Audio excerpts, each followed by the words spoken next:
Rahul Gandhi. On which food, sir? Sir, how can you explain the speech? It is very You are not even touched the... Chair has to do... Sir, Anurag Thakur has given an entire speech. There is no touch on his speech. Only Rahul Gandhi's speech was expunged. Why, sir? Why, sir? Why is that expunged?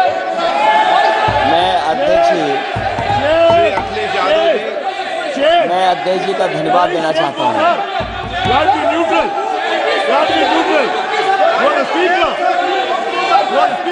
अध्यक्ष महोदय,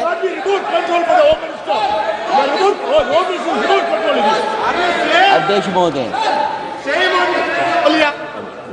अध्यक्ष महोदय, अध्यक्ष महोदय,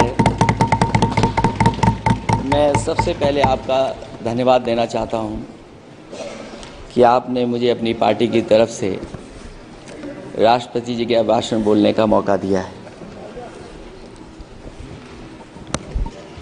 अध्यक्ष जी, सत्ता पक्ष और विपक्ष दोनों लगातार अपनी बात रख रहे हैं। मैं सबसे पहले अध्यक्ष जी आपको और आपके साथ साथ सभी चुने हुए सांसदों को मैं बधाई और शुभकामनाएं देना चाहता हूं। साथ ही साथ मैं सबसे पहले देश के उन सभी समझदार और ईमानदार मतदाताओं को धन्यवाद जिन्होंने लोकतंत्र को एक तंत्र बनाने से रोका।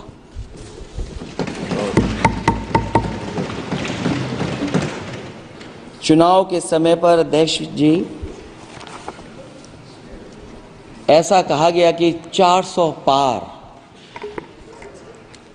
मैं समझदार जनता को फिर एक बार धन्यवाद दूंगा और मैं कुछ कहना चाहता हूं कि आवाम ने तोड़ दिया हुकूमत का गुरूर, दरबार तो लगा है पड़ा गमगीन में बेनूर है पर। अध्यक्ष महोदय, दरबार तो लगा है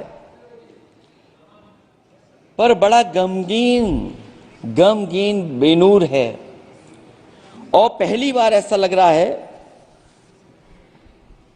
हारी हुई सरकार विराजमान है। जनता कह रही है चलने वाली नहीं सरकार।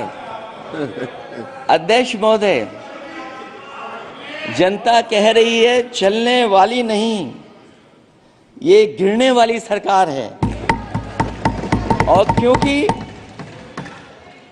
ऊपर से जुड़ा कोई तार नहीं, नीचे कोई आधार नहीं, अधर में जो है अटकी हुई वो तो कोई सरकार नहीं। दरअसल पूरा इंडिया समझ गया है कि इंडिया ही प्रो इंडिया है। इस चुनाव में इंडिया अलायंस की नैतिक जीत हुई है। ये पीडीए इंडिया की सकारात्मक राजनीति, पॉलिटिक्स जो पॉजिटिव है, पॉजिटिव पॉलिटिक्स की जीत हुई है। ये इंडिया पीडीए की सोशल जस्टिस मुहिम की विक्ट्री है। 2024 का परिणाम हम इंडिया वालों के लिए जिम्मेदारी से भरा पैगाम भी है। और अगर हम यूं कहें अध्यक्ष महोदय कि 15 अगस्त 1947 अगर उपनिवेशिक राजनीति से आज़ादी का दिन था तो 4 जून 2024 देश के लिए सांप्रदायिक राजनीति से आज़ादी का दिन रहा। ये सांप्रदायिक राजनीति के अंत और सामुदायिक राजनीति की शुरुआत है। जहां सांप्रदायिक राजनीति का अंत हुआ है वहीं सामुदायिक राजनीति की शुरुआत हुई है। सबसे अच्छी बात हुई ये है कि इस चुनाव में सांप्रदायिक राजनीति की हमेशा के लिए हार हो गई है। अध्यक्ष महोदय, कहने को सरकार ये कहती है कि ये 5th लार्जेस्ट इकोनॉमी बन गई है और जीडीपी के मामले में 5th वर्ल्ड की इकोनॉमी बन गई है। लेकिन अध्यक्ष मोदी, ये सरकार क्यों छिपाती है कि अगर ये हमारी सबसे लार्जेस्ट इकोनॉमी, अगर हम 5वें नंबर पर हैं, तो हमारे देश की पर कैपिटा इनकम, प्रति व्यक्ति आय हमारे किस स्थान पर पहुंची है।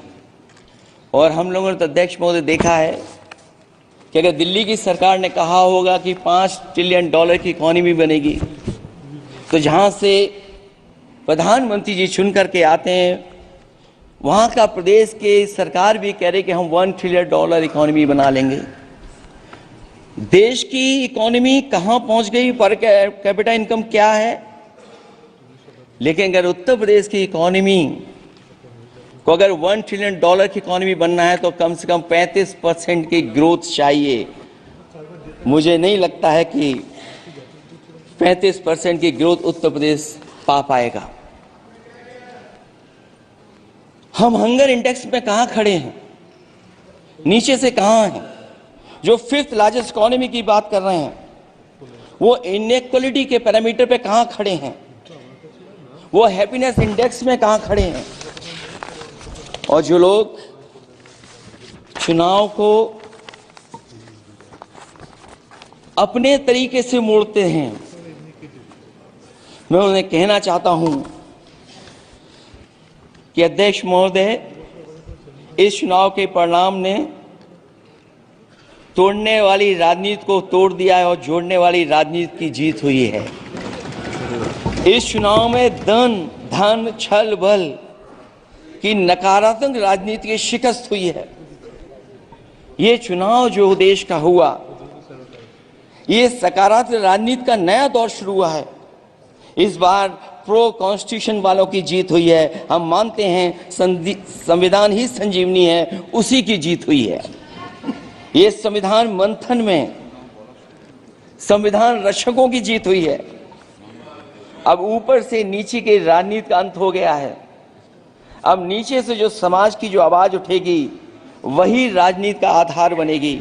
मैं कहना चाहता हूं कि देश किसी की व्यक्तिगत महत्वाकांक्षा से नहीं, जन आकांक्षा से चलेगा।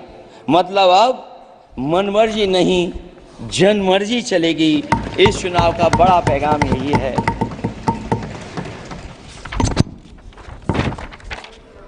अध्यक्ष महोदय, बहुत सी बातें हुई हैं। अगर उत्तर प्रदेश की बात न हो,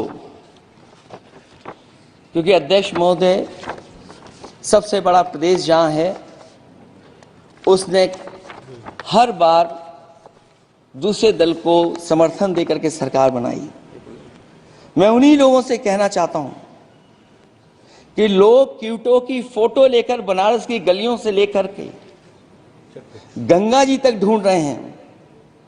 उनको लगता है जिस दिन मां गंगा साफ हो जाएंगी, शायद उस दिन कहीं क्यूटो उसकी गोद में कहीं मिल जाएगा। बनारसी लोग चाहते हैं कि कोई गंगा जी के भी तल में उतरकर उसका दर्द भी जाने।